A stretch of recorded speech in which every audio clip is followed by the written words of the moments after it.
My wife of 23 years was busily packing a few of her most cherished items in plastic storage boxes, humming to herself like she was doing a casual spring cleaning. I, in turn, was standing in the doorway of our family room, watching Amanda with tears flowing down my face. Despair and a sense of total powerlessness rippled through my soul, knowing she was minutes away from the sudden abandonment of our life together. Part of me already hated her for the betrayal she had so unemotionally informed me just hours ago. But truthfully, part of me also hated myself for breaking down like I did, and even now with me silently crying. I guess a real man like her lover, Mike Jericho, would have acted out in some other fashion. But he wasn't the one being betrayed. He was the man my wife was going to live with and give her heart to in California.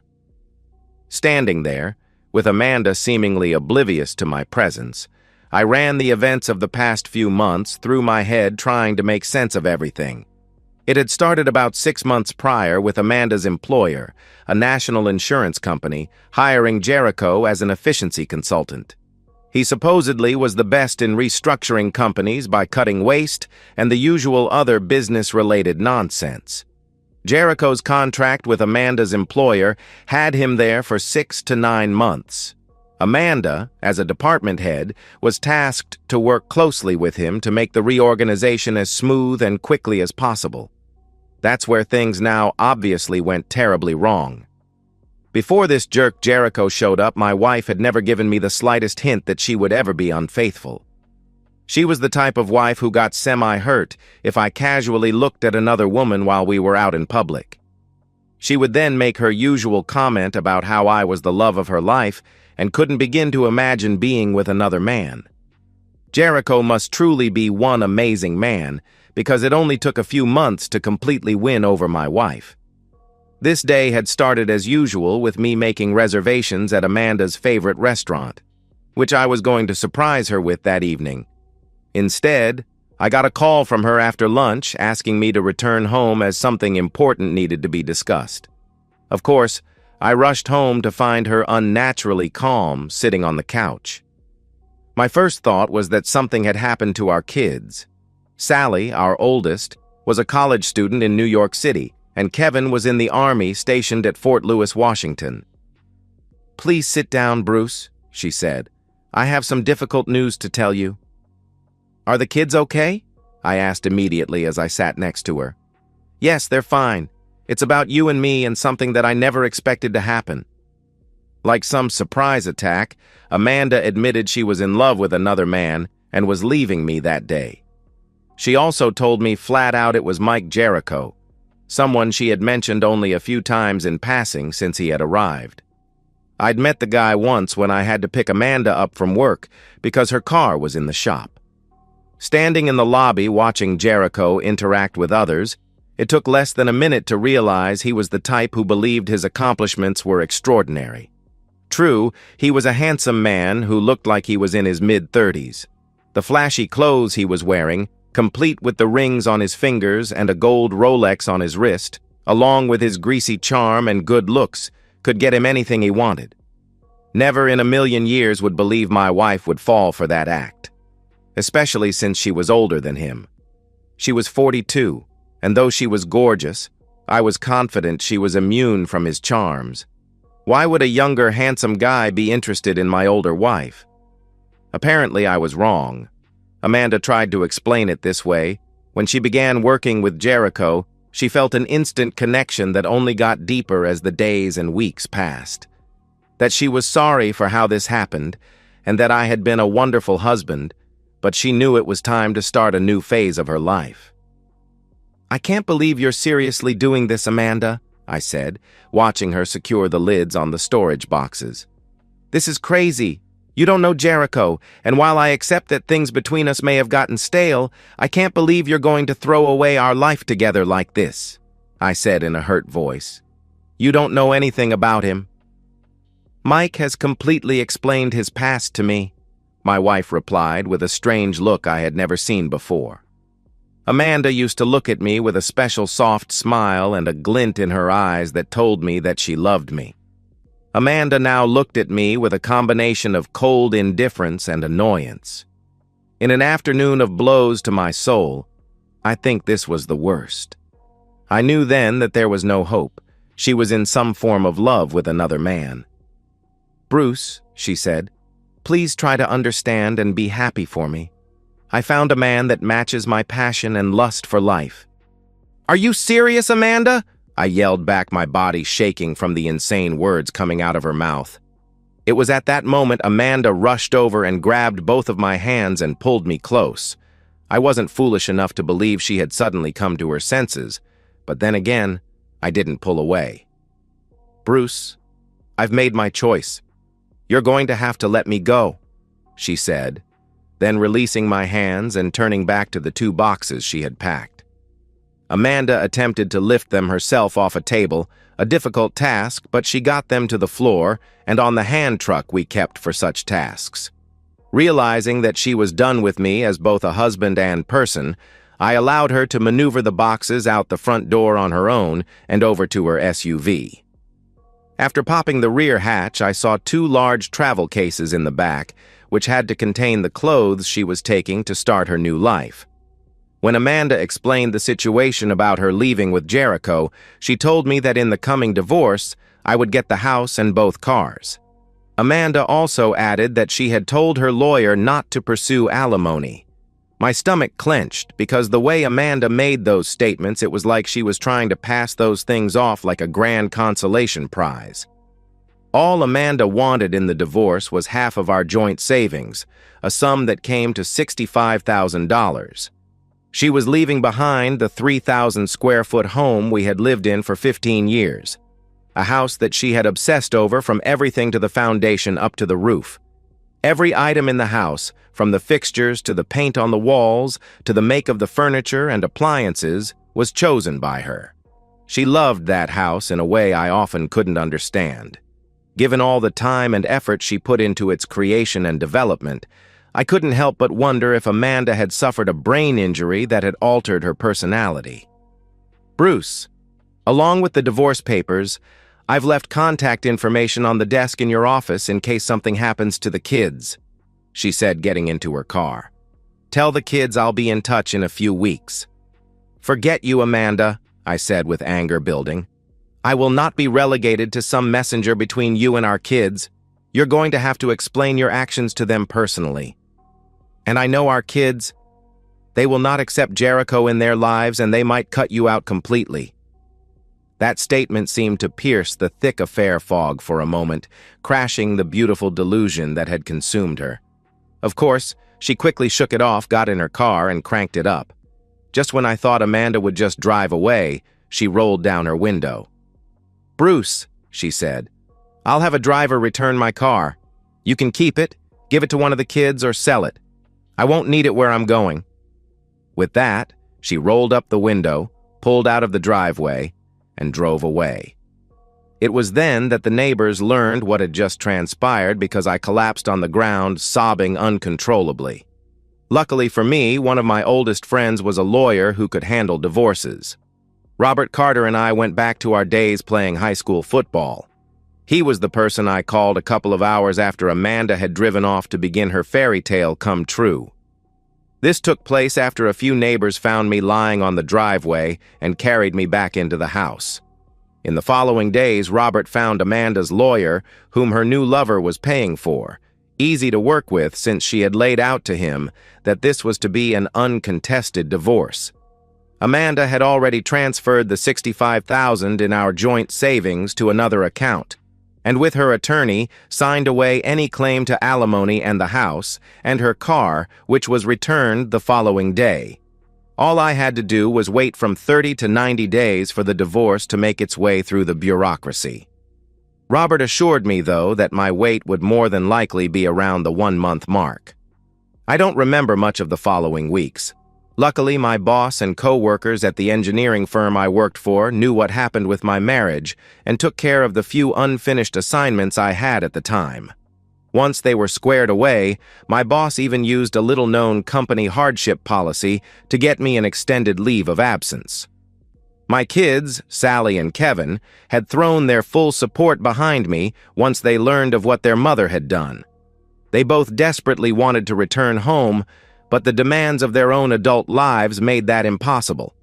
As far as Amanda contacting them, you would think a mother who was suddenly leaving their father after more than 2 decades of marriage would have called her kids to try and explain. But no. When I reached the kids after talking with Robert, I found out they hadn't received any communication from their mother in several weeks. Goodness, that Mike Jericho must have quite the charm. After talking with Robert and the kids, I pretty much shut down after that, refusing to leave the house or talk to anyone else. A few weeks later, some sense of self-awareness finally crept back the morning after Robert called to tell me it was time to sign the papers. Of course, that would have required me to be presentable in public. So I stumbled into the master bathroom, where Amanda had taken a full month to decide on the decor and proper fixtures, and looked at myself in the mirror. For the first time, I saw a thin, hollowed-eyed stranger with a thick, unkempt beard full of gray. Thinking back at that moment, I couldn't remember the last time I had a real meal. I lost at least 30 pounds since Amanda left, and honestly looked so close to death that it scared me. I became so mad then at how I had been used and betrayed, I did something totally out of character for me. I punched the mirror with my fist. The glass shattered all over the sink, and my right hand was badly cut with blood going everywhere. It took a visit to the emergency room and a few stitches to finally clear my head. I still had enough time afterward to get cleaned up and go to Robert's office. Robert looked on with some concern as I went to pick up the divorce papers in his firm's conference room. Who would have thought that a hardened divorce attorney who had gone through his marital nightmare could still have empathy for a stupid client who still loved his errant wife?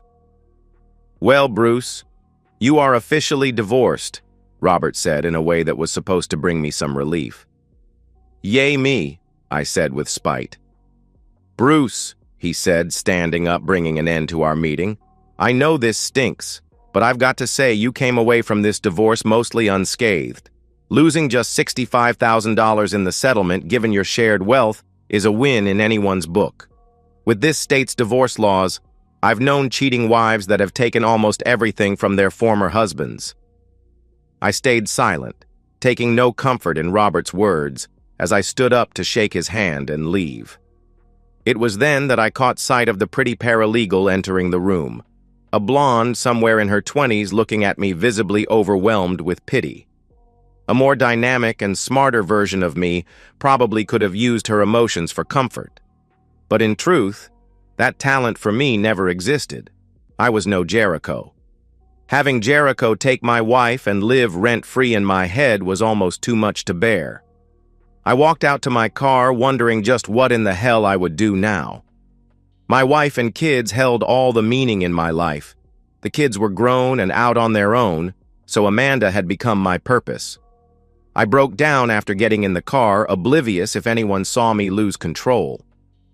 At some point, I guess a self-preservation instinct kicked in and I regained my composure.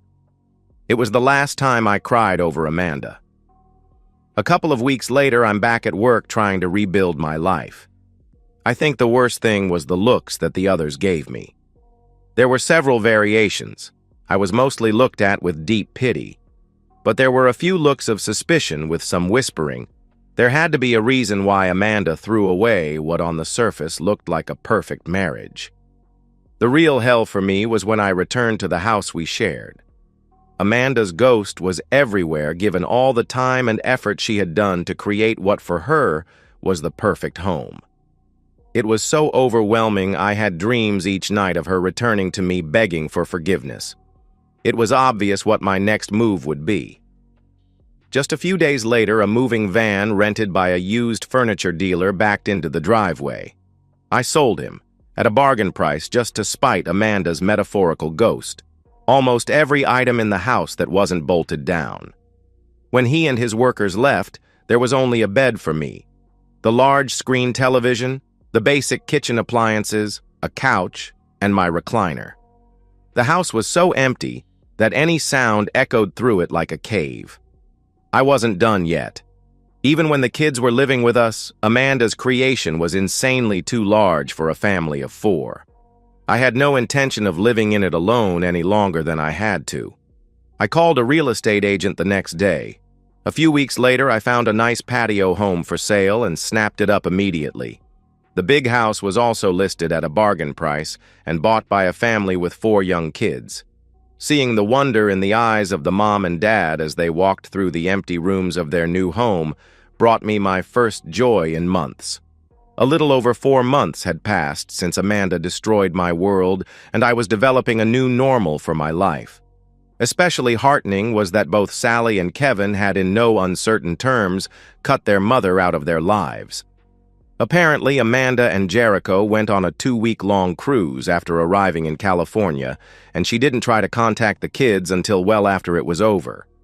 It was a little after the 6-month point of Amanda leaving that I got a phone call from an unknown number.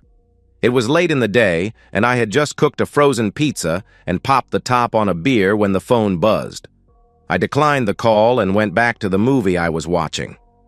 At some point, it occurred to me to look up the area code, and I laughed when I learned it was the one from the San Francisco area. I figured it was probably from a telemarketer, but I found it comforting how much I didn't care one way or the other if it was Amanda trying to make contact. A few months later, I got a call from Amanda's sister, correctly named Karen because she was 1, informing me that Amanda had tried to contact me. I instantly thought back to the unknown call from the San Francisco area. "Well, Karen," I said, "I'll take your word for it, but I haven't received any call from her. And frankly, our marriage ended on really bad terms, so I don't have any desire to talk with her. Plus, according to your sister's own words, Jericho is her true soulmate. If it involves the kids, whatever relationship she can rebuild with them is on her. Not only will I not help my ex-wife with anything, I don't know if I would help Amanda if I saw her in dire trouble." Karen and I only tolerated each other at the best of times, so not surprisingly, she hung up without saying another word. Though I couldn't help but ponder what might have gone wrong between Amanda and Jericho. If Amanda had run headfirst into some form of reality with her lover, she was going to be in a world of trouble for someone to save her. My former father-in-law and mother-in-law were dead, and Amanda's sister and her husband were taking care of his aging parents. And even if Sally and Kevin were speaking to their mother, neither had any way for her to live with them. Oh well, I thought to myself as I took a sip of my beer. Amanda should have $65,000 to cushion any return to the real world. I did realize that I hadn't mentioned to Karen that I had sold the house and everything in it. It was a month later when the final shoe dropped. I was sitting in the office I shared with another engineer when the phone on my desk rang. "Hello, this is Bruce Evans. Can I help you?" I said, not paying attention to the number on the screen. "Yes, Mr. Evans," a female said. "I'm Dr. Sylvia Altman calling from Sacramento Regional Hospital, and I need to inform you that your wife, Amanda Evans, is my patient. She was in a car accident a couple of days ago and has just regained consciousness. Her Illinois driver's license records have you listed as her next of kin." Needless to say, Dr. Altman was taken aback when I chuckled. "Yeah, Dr. Altman. We've been divorced for almost a year. My ex-wife should have updated her emergency contact information. She's in a relationship with a man named Mike Jericho. He's the one you should contact." "That's just it, Doctor." Altman sighed. With Ms. Evans unconscious, the police ran the license plate on the car and contacted Mr. Jericho. He has disavowed any responsibility for Ms. Evans and has stated they were not in a long-term, committed relationship. "Oh, wow. I don't know what to tell you, Doctor. As I stated, she and I are divorced, and the breakup of our marriage for me was unexpected and brutal. I don't see how I can be of help to Amanda. Not to get petty, but she burned our bridges thoroughly, and the last thing she said to me was her certainty that she and Jericho were meant for each other." "Yes," Dr. Altman began. "Mr. Jericho has gone as far as to have his lawyer make it clear to the hospital that he wants no further contact from Ms. Evans. Dr. Altman, Amanda has money. She got $65,000 out of the divorce. I responded now, knowing where this was going. Ms. Evans says that money is gone and that she doesn't have any medical insurance. Mr. Evans, your ex-wife has repeatedly asked about you and has some idea you'll help her. I'll be on the first flight I can get, I said to the doctor, not believing the words coming out of my mouth. Do you want to speak with Ms. Evans? The doctor asked. She still has a long recovery ahead of her, but your ex-wife wants to speak with you, she said, obviously relieved that someone would come to her injured patient. No, I replied. I need to speak with my lawyer before talking to her. Dr. Altman didn't push the point, and I believed she fully understood the nature of how our relationship ended. We talked for several more minutes, getting some of the details about how the car wreck happened. What I began to understand was that Jericho and she were fighting with Amanda fleeing his residence in one of his cars. My ex-wife was never a good driver, and being in control of some high-end vehicle on unfamiliar roads in bad weather explained everything to me. What Dr. Altman only alluded to was that after examining Amanda, she had evidence of physical abuse on the part of Jericho against her. After talking with my lawyer, I got a flight to Sacramento and arrived at the hospital after a layover in Dallas. It was morning when I met with Dr. Altman. I wanted to talk with her and fully explain my position before seeing Amanda.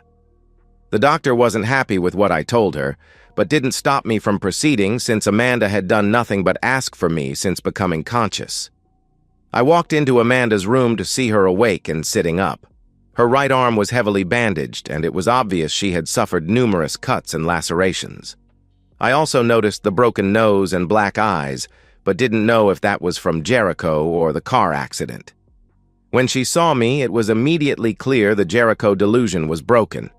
Looking at me, she had that soft smile and twinkle in her eyes that said I was the love of her life. All I could think was, oh no. I knew you would come save me, Amanda said before breaking down in uncontrolled sobs. I've been such an ungrateful fool, she blurted out between howls of what could have been either shame or relief that I had arrived. Amanda's nurse showed up but was waved away. Several minutes later, Amanda had regained some control of her emotions. That's when she noticed I was still just standing inside her room, that I had neither walked over to her bedside nor was showing any emotion at seeing her. Please come here, Bruce, she said, starting to have an inkling I wasn't going to be her shining white knight. I know what I did was unforgivable, that I threw our life and family away for a man that began abusing me just a few weeks after I left with him. She finished, still looking for some reaction from me. Tell me everything that happened from the time you met until now, Amanda, I said coldly, grabbing a chair near the foot of her hospital bed and taking a seat. I listened as Amanda began telling her story of how Jericho had manipulated her into believing her life had been wasted. That Jericho had used his charm to delude her into wanting to start a new and wonderful life with him. How many times did you two become intimate before the day you packed up and left with him? I asked. Bruce, please, I don't want to talk about that, Amanda said quietly and looked away. Answer the question, I said in a tone of voice that must have scared her. We started being together about 3 times a week a month after we began working together. She answered, ashamed. When did you first get a hint that you had made a mistake? That Jericho wasn't the soulmate you said he was. Amanda started crying again, but answered the question. He took me on a cruise to the South Pacific just a few days after arriving at his home. A few days into the trip, he became very controlling, warning me not to embarrass him around others on the ship. He compared me to other women and told me many times that I wasn't equal to them, that he was doing me a favor by being with me. What was the deal with crashing his car? Amanda looked down for several seconds, remaining quiet before speaking. About 3 months after returning to his house, he started beating me.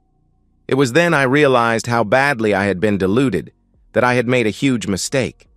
I wanted to call you and ask if I could come home, but Mike had long since taken my cell phone. If I wanted to make a call, I had to ask to use his.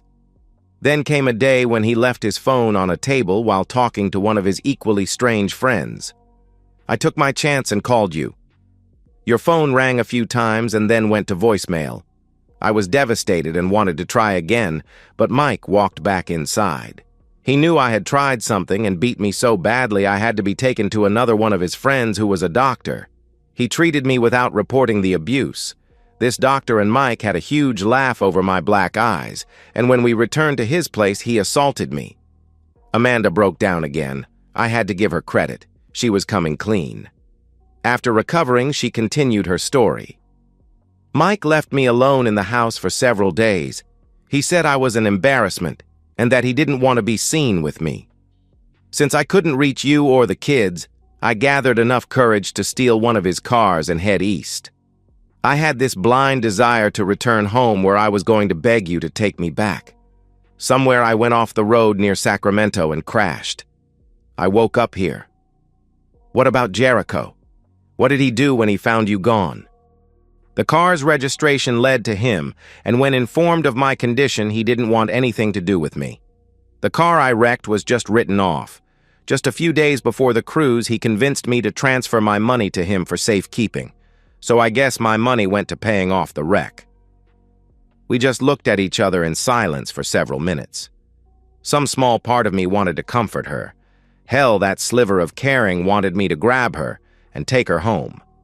But the main problem was that there was no home anymore, and more importantly, I couldn't forget nor forgive the cold indifference shown the day she left. There was no way in hell I could ever trust Amanda again. I really couldn't trust anything she had said or done during our entire marriage. "What do you want me to do about all of this, Amanda?" I finally say, wondering what she would say. Amanda started crying again, and I honestly believe they were true tears of regret and sadness. I was sure it wasn't some emotional meltdown lamenting the disastrous end to a romantic gambit. I felt bad for her because she must have felt utterly alone. "Bruce," Amanda said, gathering her courage, "I want to go home. I want to sleep in our bed, wake up the next morning beside you, and work the rest of my life to make up for what I have done to us. And especially you. Amanda, there's no easy way to say this, because what you did to us was a nightmare. But the home you and I built is gone. I sold everything to recover some of my self-respect. Your ghost was everywhere in that house. I couldn't live there anymore with everything reminding me of you. It hurt too much. I bought a small home on the other side of town. I live by myself and have come to like that way of life." Despite the roller coaster of emotions in that room, Amanda was stunned into silence. I sensed a similar level of overwhelming disbelief from her that I felt when she suddenly informed me of her affair and that she was leaving me. "Can we start again in your new place?" Amanda asked. "I can't imagine not having you in my life." She finished, leaving me amazed she could utter those words with a straight face. After Amanda made her appeal to come home and start again, I looked at her with an indifference I would have never imagined possible 1 year ago. Back then, I believed our lives were irrevocably intertwined, so much so that I would have used the naive word soulmate to describe how I felt. But in the space of a few months, she threw that all away. She even cruelly broke up with our 2 kids with only a vague statement to me about contacting them later to explain. Her actions were so short-sighted, selfish, and narcissistic that it was impossible for me to even consider accepting her back in my life. The injury she had inflicted on me was just too grave. Our lives were once intertwined, but now I only saw dead wood that needed to be cut out of my life. I searched for anything to say to her request. It was her last words to me months earlier that popped into my head. "Amanda, you made your choice and I let you go. Now's the time for you to do the same with me." I replied, feeling a sudden sense of relief. My ex-wife started to say something, but must have remembered those words that I had just echoed back to her. The look on Amanda's face was one of stark terror. Her hope of rescue by me was destroyed, and now my ex-wife realized she was not only completely alone, but penniless. "I'm leaving you a check for $10,000, I said, standing up to leave. My lawyer recommended against this since you signed away any claim to the house or alimony. So consider it a gift. It's a little cash to restart your life. How you go about that is up to you. Whether or not the kids let you back into their lives is up to them." Amanda broke down into tears again. "Please, Bruce. I have nothing. I'm scared and have no one. Help me. Please help me." I took that moment to walk out, not saying another word. As I walked down the hall, I heard her screaming my name, begging to help her and not abandon her in a strange city. I saw a nurse rushing into her room. On the flight home, it occurred to me that even after the divorce, I had let Amanda's choices restrict my options in life. Seeing Amanda in that hospital room admitting the monumental mistake she had made with Jericho restored a good chunk of my soul. Along with that was seeing Amanda's face when she realized I wasn't there to rescue her, that whatever future she had didn't include me. This new feeling of vindication was liberating, but also came with a curious relief of my burden. I had been living among the pieces of our broken marriage. It was on me to sweep away the shattered glass that was all those past commitments and fond memories. It was time for me to begin a new life. As for Amanda, she made her choice. She must live with it. 5 years later, I was standing looking over at Amanda's grave. She'd returned to Jericho after being released from the hospital, having nowhere else to go. I'm guessing she offered the check I'd given her to Jericho, for it was cashed. Her badly beaten body was found in an alley several weeks later. Whether he killed her or not, I'm not sure. Jericho was investigated and swore he kicked her out of his home, wanting nothing to do with her. No evidence was ever found linking him to her death, and he was never charged. Amanda's sister reluctantly brought her body home for burial. As I looked at her grave, I realized that no one had visited her for quite some time, since the small tombstone was covered in grime, except for a small portion of her name. I cleaned it off, the least I could do, and looked at it. My loving wife, my soulmate, the love of my life was before me, reduced to nothingness before her time. What a sad ending for a silly woman who listened to a master seducer and let herself be destroyed by him. I turned to go, but took one last look at her lonely, unvisited grave. I looked at the sky and saw a few snowflakes falling. I pulled my coat tighter on me and walked away. Amanda, unmourned and unloved, rested in her grave. And that's the end of today's story. If you enjoyed it, please give this video a thumbs up and drop a comment below. Your support helps the algorithm push my content further. If you're new to the channel, don't forget to hit that subscribe button. It really helps me keep creating more stories for you. Thanks for watching, and I'll see you in the next one.